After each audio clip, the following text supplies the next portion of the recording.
Mr. Harmon, you were on County Commission and very much involved in the Black Wednesday episode from a couple of years ago, which basically revolved around open government. And what I want to know is, what did you take from the experience of Black Wednesday, and what is, how would you apply that to governing in the open, public records, openness, and that sort of thing? And I think with a follow-up, I would like each of the candidates to address what they will do to ensure that Knoxville has an open government. Mr. Harmon, 1 minute. I think if you look at my record, Tony Norman and myself was the only commissioners that was not affected in the Black Wednesday. Both of us were not term limited at the time. I know that open government is important. I think it's very important that we don't put anything behind closed doors. And as mayor, I will not do that. I'll make sure that everybody has a chance to come to me with their issues, and it will be spoken up in front of meetings.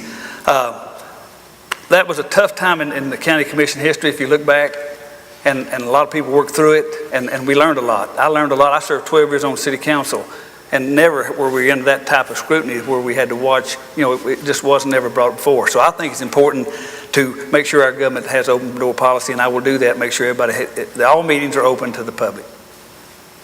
Mr. Harmon, thank you. Ms. Rajero?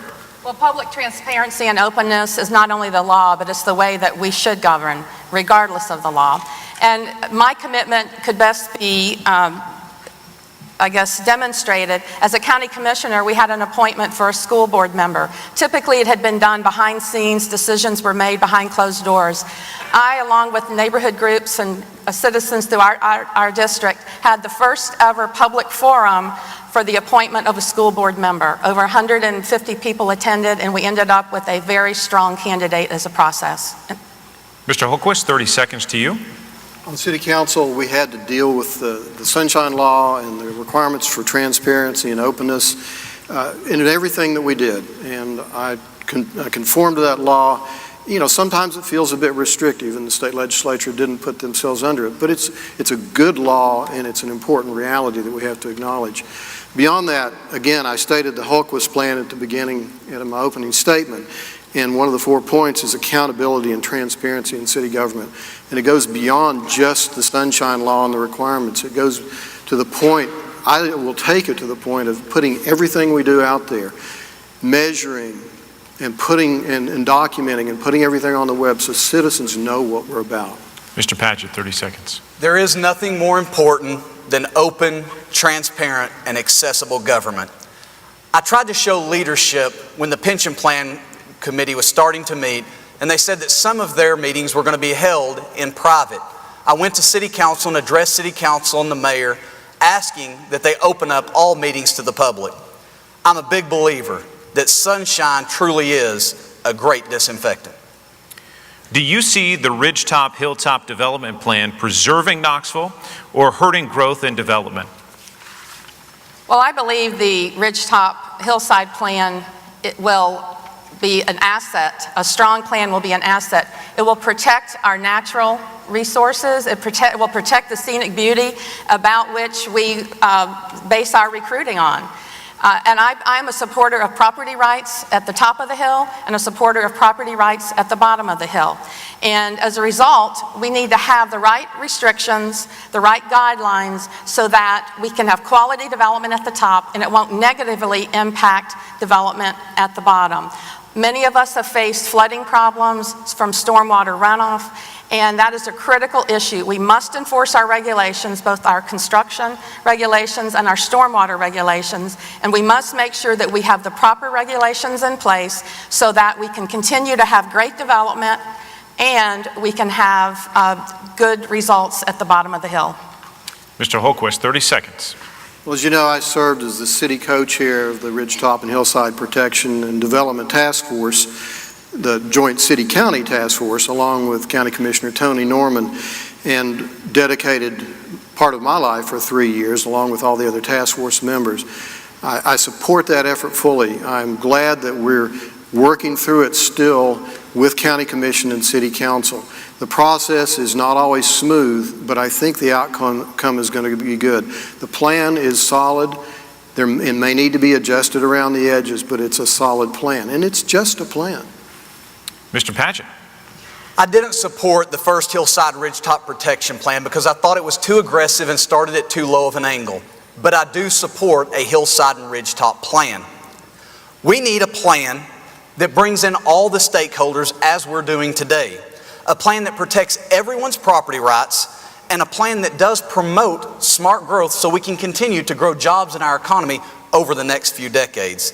I'd also like to see a portion of this have transferable density rights included in it. Mr. Harmon, 30 seconds to you. First of all, I think it does hurt the property owners for their evaluation of their property. It hurts the developers. It also hurts homeowners that has property they cannot develop. We have a plan in place right now. MPC has plans that we can develop this property on a safe and nice way of doing it as long as we go with their plan. I support using the MPC and helping us, those people that owns those properties, develop it in the right way and not hurting people downstream or upstream. We have a lot of different developments, South Knoxville waterfront, other things that are to be developed. What I'd like to know from you is, right now, if you became mayor, what would you walk in the door and go, we're not doing that. We're going to stop this development right now because we don't need to do that. It's nice, not necessary. Name a development. I don't know of any development that comes to the top of, that comes to mind that I Pick would one. say I'm just saying. that I would stop. Yeah, I mean, as a leader, would you go in and say, we can't do all of these things. We got 5 here, we're not going to do this one. Let's stop.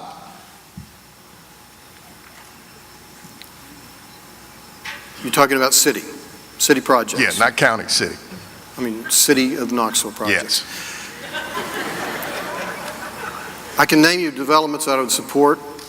Nothing comes to mind that we need to stop. Okay. Anything else? You do have a minute if you want to name any I of would those just say developments. there are key developments, and you mentioned a couple of them, South Waterfront, Cumberland Avenue, ones that I've pushed. That doesn't mean that I don't support Central Avenue, downtown North, or Magnolia. It's not so much a matter of stopping developments. It's deciding where resources need to be prioritized. Okay, so may I flip it around then? Go ahead. Let me flip it around. You walk in the door and your A priority development is? My A priority development would probably be Cumberland Avenue, but it's almost a toss-up between that and South Waterfront because the South Waterfront has to be driven forward with leadership that can make it happen. And is there any then that you would go, no? I might slow down something. Basically, we don't have any other major developments other than what we're doing on Central Avenue. Okay, we're going to move on now to Mr. Patchett. You have 30 seconds. Halloran, we have over $300 million in planned projects, and the only project that has funding dedicated to it is the Cumberland Avenue corridor, and I think that's why it's going to be first on all of our lists possibly. You really have to look in bad economic times, we have to look for a quick return on investment, and that's why Cumberland Avenue makes sense. Other projects we should look to are ones where we have plans ready, where we have anchor tenants that we can bring in and put there to then relieve and I guess activate city funding to redevelop those areas. Mr. Harmon, 30 seconds. I think that, say that you have a project that you want to stop, I think we got a lot of projects in planning stage right now, no money's available to it. I think once those plans come to the head, then we need to wait before we can put together is make sure we got the funds to do it. I think the South Knoxville waterfront right now, due to the economic way we're doing right now, economy-wise, needs to be on the stop plan. I wouldn't say we couldn't do it in the future. If we got private money coming, I think that's important to get that private money involved. But to say I'm going to stop a project, I think we got a lot of plans. Once the plans come in, before we put the money in, let's make sure we can afford to finish it up. Ms. Rogero, 30 seconds. Yes, under Mayor Haslam's administration, I think we did a very good job of phasing the different projects in over our 5-year capital improvement plan. We have the Cumberland Avenue project, we have the Downtown North project, we have the beginnings of the Magnolia Avenue redevelopment district, and we have the South Waterfront project. Each of those has some money and a plan for moving it forward. And based on the capital improvement plan, we move that forward. So there's nothing we have to stop. Some things are delayed because the funding is not there yet, but it's phased in over 5 years.